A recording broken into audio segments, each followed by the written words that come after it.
بسم اللہ الرحمن الرحیم۔ شروع اللہ کے نام سے جو بڑا مہربان نہایت رحم والا ہے۔ اللہ والے کی جانب سے اللہ والوں کے لیے۔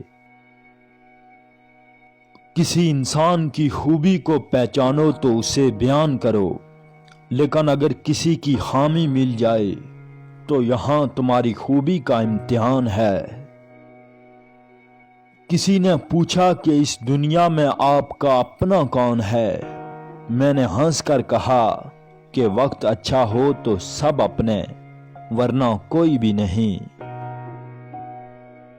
کسی انسان کو دکھ دینا اتنا آسان ہے جتنا سمندر میں پتھر پھینکنا، مگر یہ کوئی نہیں جانتا کہ پتھر کتنی گہرائی میں گیا ہے۔ مشکل وقت میں دوسروں کے کام آیا کرو، کیونکہ مشکل وقت سب پر آتا ہے، کسی کا صبر دیکھنے کے لیے اور کسی کا ظرف۔ زندگی سے اتنا پیار نہ کرو، یہ کسی سے وفا نہیں کرتی۔ موت کو کبھی مت بھولو، یہ کسی کو دھوکہ نہیں دیتی۔ بصیرت اور تقوی انسان کو اس وقت حاصل ہوتا ہے جب وہ ایسی بات پر شکر ادا کرے جس پر صبر کرنا بھی بہت مشکل ہو۔ آپ اپنی زندگی سے بھلے ناخوش ہوں، مگر کچھ لوگ ایسے بھی ہیں جو آپ جیسی زندگی گزارنے کے لیے ترستے ہیں۔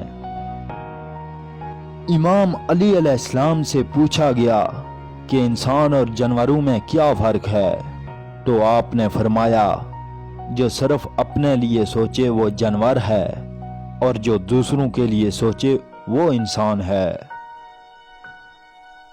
انسان کے غرور کی اوقات بس اتنی ہی ہے کہ نہ پہلی بار خود نہا سکتا ہے اور نہ دوسری بار خود نہا سکتا ہے۔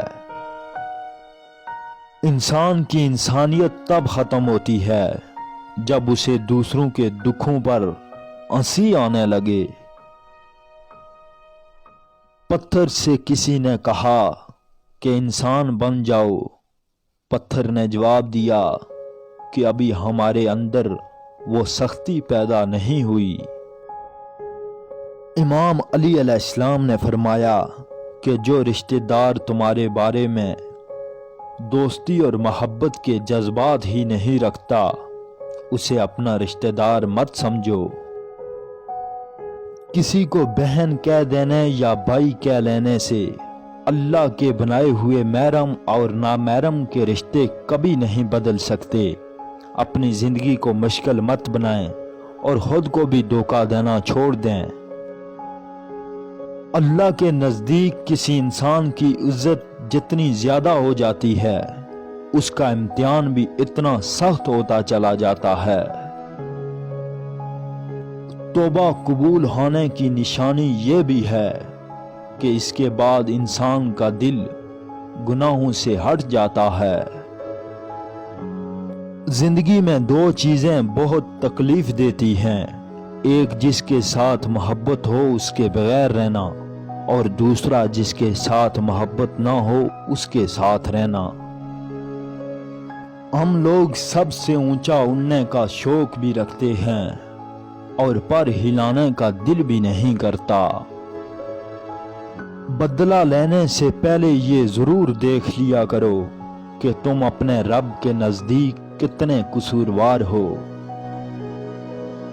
ہمیشہ خوش رہا کرو، کیونکہ پریشان ہونے سے کل کی مشکل نہیں جاتی، بلکہ آج کا سکون بھی چلا جاتا ہے۔ وقت اور سمجھ ایک ساتھ خوش قسمت لوگوں کو ملتے ہیں۔ وقت پر اکثر سمجھ نہیں ہوتی اور سمجھ آنے تک وقت نہیں ملتا۔